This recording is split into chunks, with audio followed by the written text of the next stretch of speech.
بسم اللہ والحمد للہ والصلاة والسلام علی رسول اللہ اما بعد۔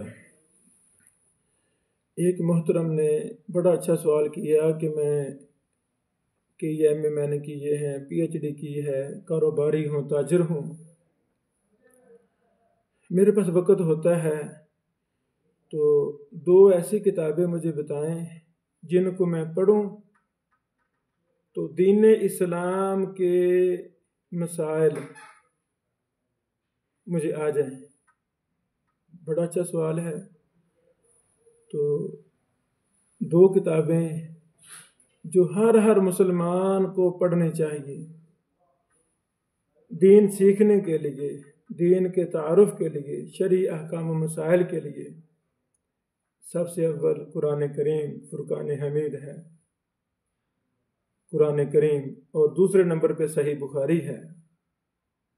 جو مسلمان جتنا مرضی مصروف ہے لیکن اتنا تو وقت ہے روزانہ آدھا گھنٹہ قرآن کریم کے ترجمہ تفسیر کو دیا جائے اور آدھا گھنٹہ صحیح بخاری کو دیا جائے، یہ ممکن ہے؟ کیوں نہیں ممکن؟ اللہ اکبر۔ اور تحدیث نعمہ کے طور پر الحمدللہ کتنے نوجوان، کتنے بہنیں، کتنے بیٹے بیٹیاں اس طرح وہ مطالعہ کر رہے ہیں۔ لیکن یہاں ساتھ یہ نصیحت بھی ہے کہ اکیلے مطالعہ کرنے کی بجائے ایک بڑے شیخ کی رہنمائی میں مطالعہ کرنا ہے، جو آپ کے شہر میں، آپ کی بستی میں، یا آن لائن جہاں سے بھی کوئی آپ کو وقت دے سکتے ہیں۔ آپ روزانہ جو مطالعہ کریں، جہاں ڈاؤٹ ہو، جہاں شک شبہ ہو، جو بات سمجھ نہ لگے، وہ آپ اپنے متعلقہ استاد محترم سے پوچھیں۔ تیسری بات، الحمدللہ قرآن کریم کی درجنوں سینکڑوں تفسیریں ہیں، صحیح بخاری کے بھی تراجم اور شروحات بے شمار ہیں۔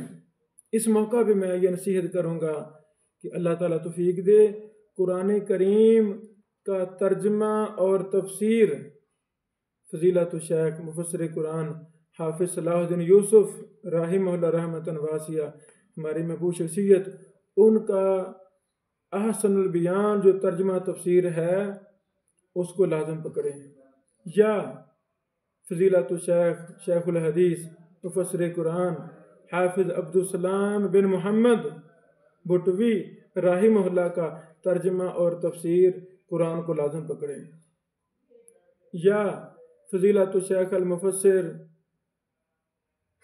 عبد الرحمن کیلانی رحمہ اللہ کا ترجمہ تفسیر قرآن، اس کو لازم پکڑیں۔ ان تینوں میں سے جو بھی آپ کو ملے، پی ڈی ایف ملے، خرید لیں، آپ اس کو لازم پکڑیں، اور استاد کی نگرانی میں تفسیر کا مطالعہ کرنا ہے۔ استاد کی نگرانی میں جہاں ڈاؤٹ ہو استاد کو کال کریں، گھنٹہ لے لیں، ہفتے بعد گھنٹہ لے لیں، 10 منٹ لے لیں روزانہ، ویس میسیج کر دیں تاکہ استاد کی نگرانی میں مطالعہ ہو۔ جب ایک پارے کی تفسیر اور ترجمے کا مطالعہ ہو جائے پھر استاد صاحب کو ٹیسٹ دیں، امتحان دیں، تاکہ استاد صاحب کو پتہ چلے بھی یہ مطالعہ بھی کیسا کر رہے ہے۔ ایسا مطالعہ کیا جائے وہ چیزیں ازبر ہو جائیں۔ اسی طرح صحیح بخاری، ماشاءاللہ صحیح بخاری کے اردو بے شمار تراجم شروحات ہیں۔ تو پبلک کے لیے، عام عوام کے لیے، جن کو سندوں کے ساتھ خاص شغف ہوتا ہے، نہیں پتہ نہیں سند کیا چیز ہے، وہ بوجھ محسوس کرتے ہیں بھی یہ کیا چیزیں ہیں، تو میں ایسے بہن بھائیوں کو نصیحت کروں گا کہ وہ مختصر صحیح بخاری، الحمدللہ مختصر صحیح بخاری اردو ترجمہ کے ساتھ، مختصر حواشی کے ساتھ 2-3 مطبوعہ ہیں، جو بھی ملے الحمدللہ۔ دارالندلس نے بھی شائع کی ہے اردو ترجمہ 1 جلد میں، دارالسلام نے بھی 2 جلدوں میں شائع کی ہے، اس طرح مکتبہ اسلامیہ نے بھی شائع کی ہے۔ جو بھی دستیاب ہو، یہ تینوں کام تھینٹک ہیں۔ ہاں، دارالسلام والا کام جس سے ہمارے دور کے ایک بہت بڑے امام اور محدث، میری مراد شیخ الحدیث مفتی پاکستان مرجع خلائق حافظ عبدالستار الحماد حافظہ اللہ نے ترجمہ اور مختصر حواشی کا اہتمام کیا ہے، یہ سب سے زبردست ہے۔ اس کو لیں، 2 جلدوں میں ہے، گوگل پر بھی لکھیں گے مختصر صحیح بخاری طبع دارالسلام تو وہ آپ کے پاس آ جائے گی، اس کو پڑھنا شروع کر دیں۔ روزانہ 10 صفحے قرآن کریم کے ترجمہ تفسیر کا مطالعہ کریں، 10 صفحے مختصر صحیح بخاری کا مطالعہ کریں، تو مجھے امید ہے 2 سال کے اندر ایک استاد کی رہنمائی میں، استاد کے زیر نگرانی آپ جب قرآن کریم کے ترجمہ تفسیر کا مطالعہ کر لیں گے، صحیح بخاری کا مطالعہ کر لیں گے، جہاں ڈاؤٹ ہوگا استاد صاحب سے پوچھیں گے اور ساتھ امتحان بھی دیتے رہیں گے، اللہ کی قسم پوری زندگی آپ ایک ایمان اور یقین کے ساتھ، علم کے ساتھ زندگی گزاریں گے۔ علم کی کوئی اس علم کے دروازے بہت دور ہیں، بہت لمبا چوڑا علم ہے، لیکن یہ 2 کتابیں، اسلام کی 2 پیاری کتابیں، مقدس کتابیں، قرآن کریم کا ترجمہ تفسیر اور صحیح بخاری کا ترجمہ شرح، یہ ہر مسلمان کو پڑھنے چاہیے۔ انشاءاللہ زندگی تبدیل ہو جائے گی، دل کی دنیا بدل جائے گی، نسلیں تبدیل ہو جائیں گی، آپ کا گھر تبدیل ہو جائے گا، آپ کا معاشرہ سوسائٹی تبدیل ہو جائے گی۔